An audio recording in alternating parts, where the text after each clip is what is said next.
어떤 교과랑 좀 연계되었는지 또 학생들 반응은 또 어떤지 네. 또 저런 교육을 했을 때 또 하지 않은 학생들과의 차이는 뭔지 뭐 이런 것도 좀 궁금해서요. 네, 일단 그 스마트폰이나 태블릿을 사용한다는 점에서는 뭐 정보 교과를 떠올리기도 쉬운데요. 사실은 이런 형태의 수업은 특정 교과가 아니라 전 교과에서 이렇게 관련이 되어 있는 수업이라고 할 수 있겠습니다. 학생들이 정보를 직접 찾고 그 안에 있는 글들을 읽고 또 다른 사람에게 매체를 통해서 발표하는 내용은 국어과 수업에도 있고요. 그리고 동영상이라든지 또 시각 예술과 관련된 부분은 미술과에도 좀 관련이 있습니다. 또 뭐 ICT 활용이라든지 정보 활용, 또 정보 윤리와 관련된 부분들은 범교과 영역의 학습 내용과도 좀 관련이 있고요. 일단 학생들은요, 아이들 얼굴을 보시면 아시겠지만 너무나 이런 수업들을 사랑하고 좋아합니다. 재밌어하네요. 네. 일단 학생 주도적인 수업이 될 수밖에 없고요. 또 아이들이 좋아하는 디지털 기기들을 또 활용하는 수업이라는 점에서 학생들의 어떤 참여나 호응이 매우 높은 편입니다. 그리고 학생들이 굉장히 능동적인 학습자가 되는 것을 저는 발견할 수가 있었는데요. 궁금한 것이 있으면 언제든지 스마트폰에서 찾아볼 수 있다는 것, 그리고 내가 알아보고 싶은 것은 스마트폰을 통해서 알아볼 수 있다는 것. 그렇죠. 그래서 이 디지털 기술과 정보의 어떤 효용성에 대해서 좀 이해하는 학생들이 많이 늘어났습니다. 그리고 스스로 이제 인터넷에서 어떤 자료를 찾고 그것을 아이들하고 친구들하고 나누는 것들은 저희 반이 좀 일상적인 이제 풍경이 된 것 같고요. 기억에 남는 게 작년에 그 프랑스의 노란 조끼 시위가 있었을 때요. 그 정보를 학생들이 읽고 그게 궁금했었나 봐요. 직접 그 프랑스 파리의 시민들의 목소리를 들어보겠다고 그 페이스북에 접속해서 그 사람들의 이야기를 음성인식 번역 앱으로 번역을 해서 그 실제로 왜 시위가 일어났는지 이런 것들을 직접 찾아보는 12살짜리 아이들의 모습을 보면서 좀 감동을 받았었습니다. 네. 이야, 대단하네요, 진짜. 얼마나 교육하면 그 정도. 근데 뭐 사실 디지털 네이티브라는 말이 있지 않습니까? 이게 저희가 가르친다라는 어떤 개념보다는 학생들이 자연스럽게 이것들을 허용해 줄 때 습득되는 부분들이 매우 높은 것 같아요. 네. 근데 이제 이런 어떤 교육들이 좀 실제로 교육 효과가 높다고 볼 수 있겠죠? 저는 두 가지 점을 좀 꼽고 싶은데 첫 번째는 동기의 측면입니다. 사실 학습자의 동기를 자극하는 것이 학습의 시작입니다. 동기가 없으면 이제 안 되기 때문에 그래서 흥미와 재미있는 것, 그래서 동기를 자극할 수 있으면 일단 첫 번째 성공이라고 할 수 있고요. 근데 다만 너무 재미있는 수업들 가지고 하는 것들이 실패를 많이 하는 이유가 핵심적인 어떤 메시지, 지식, 핵심적인 부분이 빠지고 흥미만 남는 경우에는 사실 이제 교육적인 효과가 없다라고 할 수는 있습니다. 놀이로 끝나는 거죠. 근데 지금 말씀하신 내용을 살펴보면 굉장히 재미있는 데다가 핵심적인 지식, 우리가 이런 핵심 지식을 중심에 두고 흥미로 아이들이 접근할 수 있도록 하고 재미있게 그걸 학습할 수 있도록 하는 이 두 가지 측면에서 저도 100점을 드리도록 그렇게 하겠습니다. 그렇군요. 어떻게, 법무님은 어떻게?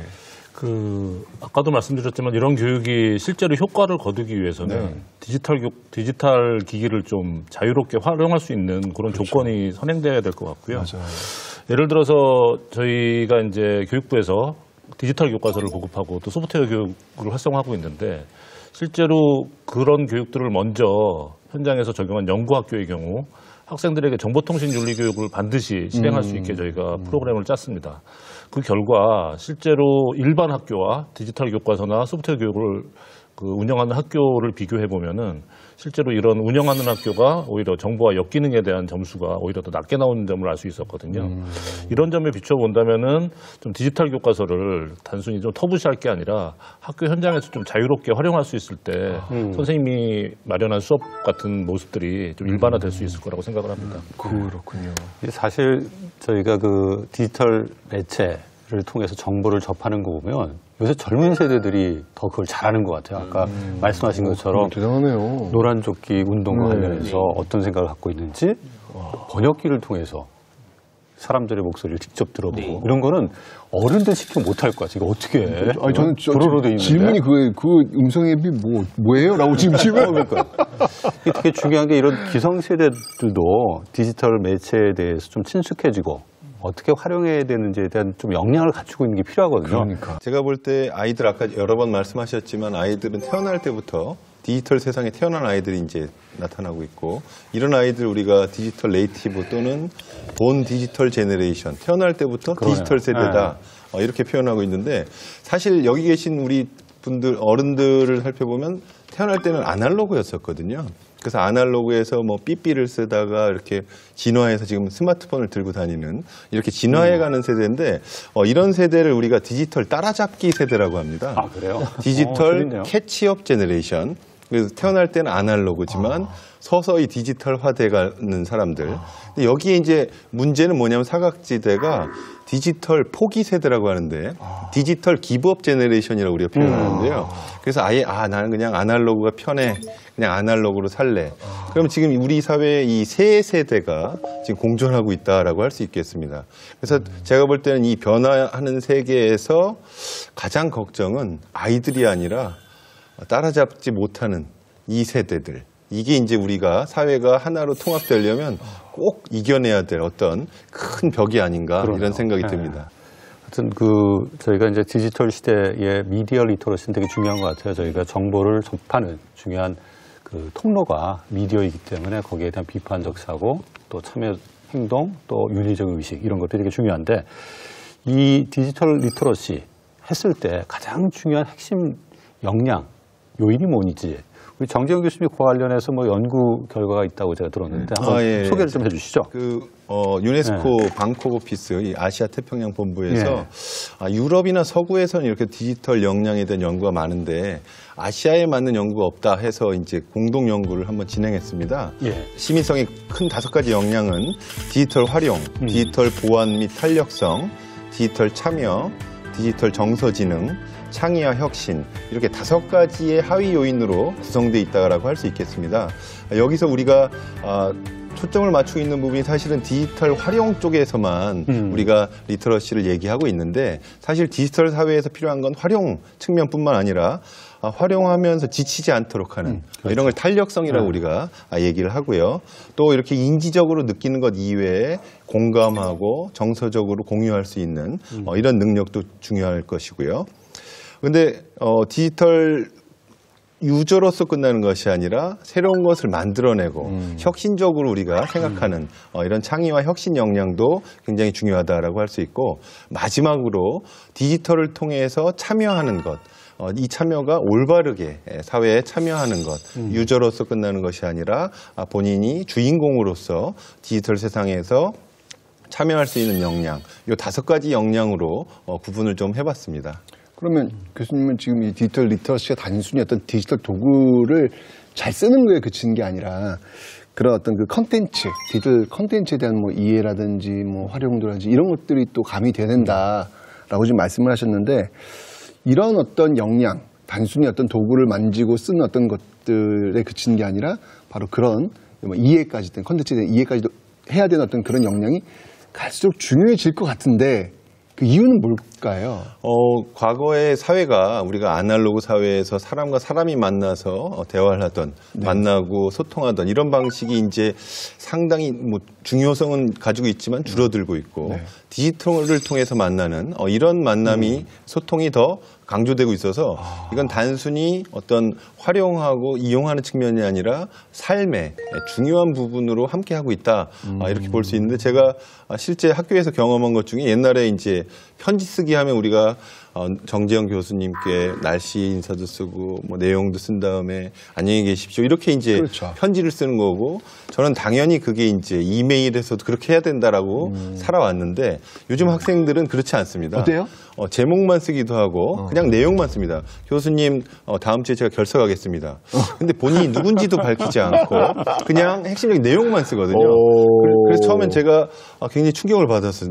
애들이 이렇게 메일을 쓰면 안 되는데 충격받았는데 제가 이제 마음을 내려놓고 나도 한 줄 쓰기를 해보자. 그래서 저도 결석하겠습니다. 그래 다음 주에 보자. 뭐 이렇게 한 줄만 쓰기 시작하니까 삶이 굉장히 자유롭고 편하더라고요. 근데 이런 디지털을 활용하는 것이 아니라 삶이 변화하고 소통하는 방식이 바뀌고 이런 것을 우리가 이해하는 것. 여기서 상처받지 않고 탄력적으로 대응하는 거. 상처받지 않고. 상처받지 않은 탄력성. 이런 게 이제 디지털 탄력성이 그렇구나. 사실 성인들이 굉장히 중요한 부분이 된다라고 생각이 됩니다. 이런 측면에서 우리가 학교 내에서 디지털 교육 이게 되게 중요할 것 같은데 실제 어떻게 하고 있는지 갑자기 궁금해졌어요. 이성철 선생님. 네, 뭐 일단 네. 지금은 이 디지털 리터러시 또는 미디어 리터러시와 관련된 교육들이 이제 시작 단계, 그리고 걸음마를 이제 막 걸었다는 생각이 들고요. 제가 근무하고 있는 이제 부산 지역에서는 그 중학교 자유학기제를 중심으로 해서 디지털 리터러시 지원 사업을 현재 하고 있습니다. 그래서 그 교육 내용을 보면 뭐 학생들이 공유 문서를 통해서 과제를 함께 제작을 해본다든지 또는 뭐 발표 자료를 만들거나 또 온라인에서 예술 작품을 감상해보고 친구들과 공유해보는 활동들, 뭐 또 웹사이트를 학생들이 직접 만들어서 자신이 그 소개하고 싶은 디지털 기술들을 다른 사람에게 알리는 그런 활동들도 하고 있고요. 그 다음에 디지털 세상의 시민으로서 필요한 기본적인 역량 교육들도 포함이 되어 있습니다. 근데 그 이전의 어떤 그 활용 교육과 좀 다른 점은 이 디지털 리터러시에서도 자기 주도성이 필요하다. 학생들이 스스로 그 디지털 기술의 효용성을 알고 그 기술들을 스스로 선택할 수 있는 능력, 이것이 전 굉장히 중요하다고 생각을 하고요. 그래서 어떤 하나의 수업으로서 교사가 기술을 그냥 알려주는 것보다는 학생들이 기술들을 탐색하고 어떤 문제를 해결하는 데 필요한 디지털 기술을 선택하고 그러면서 또 그것의 효용성을 얻으면서 또 이 기술이 잘못 사용되었을 때의 문제점까지 인식할 수 있는 그런 교육들, 여기까지 저희 선생님들이 함께 노력해서 나아가고 있습니다. 예. 박한재 선생님, 네. 고등학교에서도 사실 그 디지털 리터러시 교육이 되게 중요하잖아요. 아이들이 정말 열심히 그런 디지털 환경에 참여하는 모습들을 보이는데 어떻게 지금 교육이 이루어지고 있고 어떤 측면을 좀 초등학교 교육하고 달라야 될지. 그러니까 뭐 초등학교든 중학교든 고등학교든 다 중요한 요소들, 핵심적인 요소는 이때 조금씩 층과 겹을 좀 쌓아가는 느낌이라고 느껴지는데요. 그러니까 예를 들면 미디어에 대한 접근 교육, 아까 이승수 선생님이 아까 태블릿이나 그런 스마트폰을 이용해서 이렇게 기능적으로 잘 활용할 수 있는 그런 능력들. 뭐 초등학생이 사용하는 검색 기법하고 고등학생이 사용하는 검색 기법이 좀 다를 수 있겠죠. 예, 그러한 층위가 있어야 될 것 같고. 그 다음에 어떤 비판적이고 이제 분별적 미디어 교육이 필요합니다. 그러니까 내용에 대한 분석. 아까 선생님이 그 가짜 뉴스에 대한 분석을 하잖아요. 그러면 그걸 좀 구조화하고 체계화하는 거는 고등학교하고 초등학교 좀 다를 것 같습니다. 그리고 아무래도 고등학교는 미디어 본질에 대한 교육을 조금 시키는 것 같습니다. 그러니까 예를 들면 뭐 예를 들면 인터넷이란 뭐고 SNS란 무언가에 대한 어떤 미디어의 본질적 이해도 좀 추가되어지고 있고요. 그 다음에 강조되고 있는 게 생산적 미디어 활용 교육입니다. 그러니까 우리가 흔히 말하는 제작이라고 하는 거죠. 창의적으로 표현하고. 근데 단순히 뭔가 영상을 제작하고 뭔가 아까 카드 뉴스를 제작하는 데 그치지 않고 이거를 공유하고 어떤 사회적 이슈에 참여하는 능력으로 이어지게끔 하는 뭐 그런 게 좀 필요한 것 같고요. 그 다음에 아까 계속 말씀하셨던 그러니까 책임 있고 좀 뭐라고 할까요? 그 안전하고 윤리적인 그러니까 능력을 가질 수 있도록 하는 그런 능력들도 좀 키워주기 위해서 노력하고 있습니다. 그래서 그동안에 많은 노력들이 이루어졌고 이제 이것들 얼마만큼 잘 엮어서 체계화하느냐가 지금 저희들에게 주어진 숙제입니다. 디지털 리터러시 이런 교육이 앞으로 우리 사회를 어떻게 변화시킬 수 있을까요? 많이 변화는 올 것 같은데. 제가 바라보는 관점은 이런 디지털 리터러시 교육을 통해서 우리 사회 공동체가 공동으로 가지고 있는 문제를 좀 궁극적으로 해결할 수 있지 않을까라는 기대를 하고 있습니다.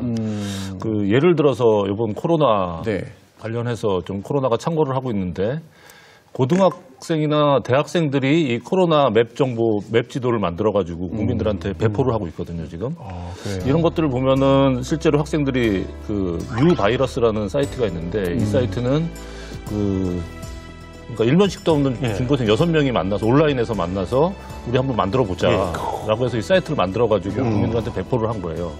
이런 측면에서 우리 디지털 리터러시 교육을 통해서 학생들이 우리 공동체가 가지고 있는 문제를 직접적으로 해결하는 데 도움을 줄 수 있는 방향으로 좀 나아갈 수 있을 거라고 기대를 하고 있습니다. 박일준 님은 어떻게?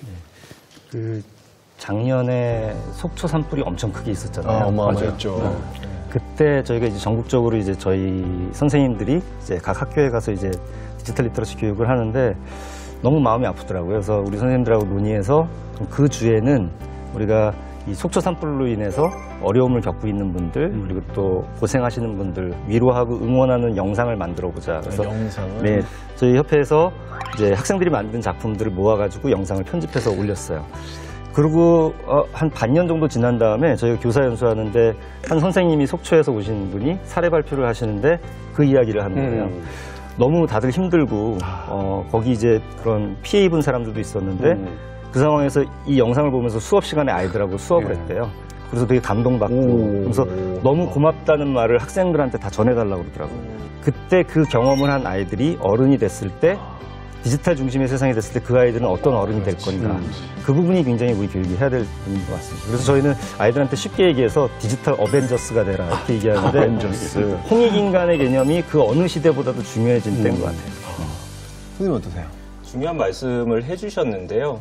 저도 허위 정보와 관련된 뭐 이런 수업들을 하다 보면 선생님들께서 많이 또 주변에서도 오해를 하고 계시는데 굉장히 어떤 비판적인 사고라는 것이 아주 고도의 그 지적 능력을 의미한다 이렇게 오해를 하시는 것 같아요. 물론 그런 부분들도 필요하긴 하지만 사실은 그런 것들이 품고 있는 우리 사회의 어떤 악영향, 특히 소수자에 대한 어떤 비난이라든지 혐오적 표현들 이런 것들에 대해서 우리가 마음 깊숙이 좀 공감하고 이런 것들을 해소해야 되겠다는 어떤 윤리적인 마음씨를 갖고 있는 것이 중요하다는 생각이 듭니다. 그래서 비판적인 사고력, 또 디지털 기술을 활용하는 어떤 능력 이런 것들은 어쩌면 우리 마음 속에 있는 어떤 따뜻한 마음 그 다른 사람을 배려하고 또 소수자들을 생각할 줄 알고 또 우리 사회 구성원으로서 함께 참여하고 또 나누고 이런 어떤 정신들과 아주 그 밀접한 관련이 있는 게 아닌가 이런 생각을 갖고 있습니다. 네. 오늘 그 미디어 리터러시 그다음에 디지털 리터러시에 관한 이야기를 쭉 해왔는데 이런 미디어 리터러시 역량, 디지털 리터러시 역량을 개발하기 위해서는 단순히 참여하는 걸 넘어서서 건전한 시민의식을 바탕으로 생산적인 결과물을 만들어낼 수 있는 역량을 키우는 게 되게 중요할 것 같아요. 이런 본질을 좀 우리가 회복하고 또 강화시키기 위해서 앞으로의 교육의 방향은 어떻게 가야 될지 한 말씀씩 부탁드리겠습니다. 정재영 교수님. 네. 저는 크게 세 가지 정도 우리가 교육의 역할이나 방향을 생각해 볼 수 있을 것 같아요. 첫 번째는 단순한 어떤 기능을 익히는 것으로 디지털 리터러시 교육이 될 것이 아니라 총체적 삶과 연결될 수 있도록 전체 역량이 골고루 아까 제가 한 5가지 하위 요인을 얘기했지만 그 이외에도 여러 가지 이제 요인들이 있을 텐데 이런 걸 좀 총체적으로 기를 수 있는 방향이 필요하다라는 게 필요하고요. 두 번째는 이제 교육에 있어서 격차 문제를 우리 심하게 얘기하는데 이 정보, 디지털 정보의 격차도 굉장히 심합니다. 디지털 디바이드라고 요즘에 얘기를 하는데 이런 격차 문제를 해소할 수 있는 것. 그러니까 우리가 코딩 교육도 사교육을 통해서 받을 수 있는 학생이 있고 못 받는 학생이 있고 지역별로도 다르고 이런 부분들을 공교육 체제를 통해서 격차가 없이 누구나 원하는 교육을 받을 수 있도록 지원해 주는 것. 이게 이제 두 번째 필요한 것 같고요. 마지막으로 제가 이번에 아까 말씀드린 유네스코 연구를 하면서 다른 나라랑 다른 우리나라의 특징이 우리나라 학생들 중에 약 한 60%는 디지털 매체를 스스로 공부하고 있습니다. 누구한테 배우는 것이 아니라 혼자서 그냥 하고 있다. 이게 이제 장점도 될 수 있죠. 자기주도 학습이 될 수도 있고 하지만 사실은 올바른 방향으로 이끌어줄 수 있는 교사나 아니면 부모의 역할 이런 쪽에서도 우리가 사실 부모는 이제 가르쳐주는 역할이라기보다는 함께 참여해서 함께 배우는 이런 역할로 같이 하는 게 바람직하지 않나 이런 생각을 해봤습니다. 예, 본부장님. 예. 저는 디지털 환경이란 게 저는 학교 교육이나 교육 현장에서 이제 더 이상 변수가 아니라 상수라고 생각을 하거든요. 그렇다면은 이 상수를 어떻게 관리하느냐 교육 현장에서 그게 좀 앞으로 굉장히 중요한 과제가 될 것 같고요. 그렇다면은 이 상수를 활용해서 우리가 학교 교육의 모습을 바꿔낸다든지 말씀하셨던 여러 가지 공동체의 모습을 복원한다든지 그런 모습들을 좀 저희들이 다 함께 힘을 합쳐서 좀 만들어가는 노력이 필요하지 않을까 그렇게 생각을 해봅니다. 그동안에 전통적으로 미디어를 물이나 공기나 혈관에 비유할 정도로 영향력이 되게 크다고 말을 해왔었는데요. 저희가 이제 그만큼 중요한 만큼 학교 내에서 이제 기초를 잘 쌓아줘야 된다고 생각합니다. 그래서 교육 과정이나 또는 교과서나 수업 이런 걸 통해서 좀 체계화시켜서 미디어 교육을 좀 확실하게 해서 학생들이 미디어에 대한 근육을 갖추도록 하는 게 중요하지 않을까 생각합니다. 네. 네, 저는 요즘 하고 있는 이 성교육에 좀 비유를 하고 싶은데요. 예전에는 아기는 어떻게 생겼어? 라고 이제 저희 부모님 세대는 그런 질문을 하면 학이 물어다 줬어. 네, 이런 식으로 대답을 했다고 합니다.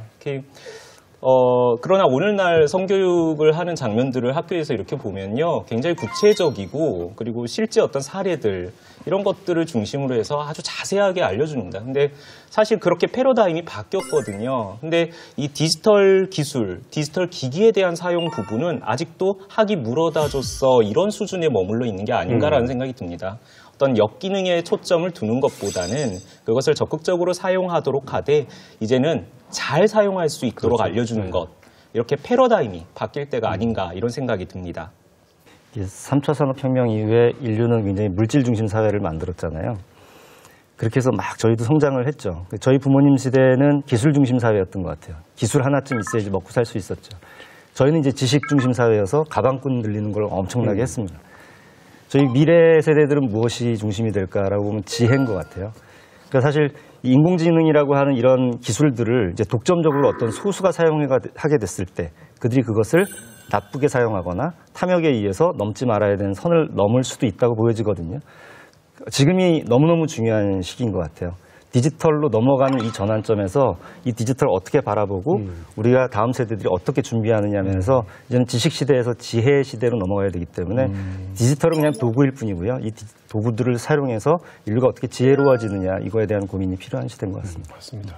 그러니까 인간의 본질은 기본적으로 내가 누구인지를 아는 게 제일 중요한 것 같아요. 그래서 나의 어떤 그 중심을 잃지 않고 이 세상을 바라보는 관점을 갖는 것 이게 정말 중요하다고 생각되는데 이런 그 가짜 뉴스들의 홍수 속에서 그 중심 찾기 점점 좀 어려워지는 것 같아요. 근데 아까 이야기한 과정 속에서 이 디지털 리터러시는 예방 주사다라는 표현이 참 저는 와닿았거든요.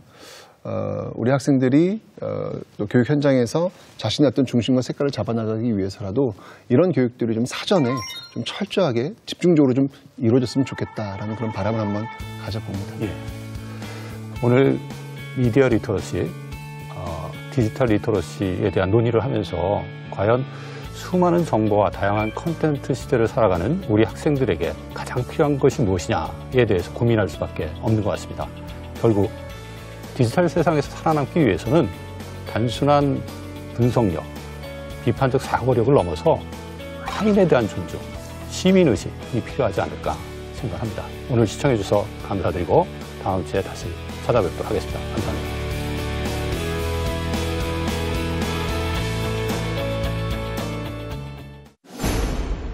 저는 여기 휴대폰 없으면 저의 하루가 저는 운영이 안 돼요. 항상 지니고 다니고 제 분신처럼 데리고 다니고. 기기를 좀 활용할 수 있는 그런 교육들은 좀 부족한 게 사실인 것 같습니다. 교육 과정이 뒷받침을 해줘야 됩니다. 이 학습과 실생활이 연결될 수 있음을 전달할 필요가 있을 거라고 생각이 듭니다. 디지털 세상 안에서 협력도 하고 발전할 수 있는 변화가 왔으면 좋겠어요.